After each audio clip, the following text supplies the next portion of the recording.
நம்ம பண்ணையில் கோழிகளுக்கு என்ன மாதிரியான தீவனம் நம்ம ரெடி பண்ணுறோன்னு பார்த்திங்கன்னா, கேப்பை, கம்மம்புல், அடுத்து மக்காச்சோளம், வெள்ளைச்சோளம், தவிடு, சத்து மாவு.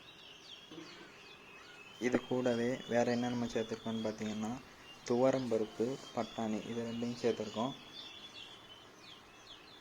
மளிகை கடைகளில் இந்த மாதிரி துவரம்பருப்பு, பட்டாணி, அப்புறம் மொச்சை, கொண்டக்கடலை இந்த மாதிரி பொருட்கள்லாம் பழசாயிட்டா அது பூச்சி வச்சு கொஞ்சம் மாதிரி உளுத்து போன மாதிரி ஆயிடும்.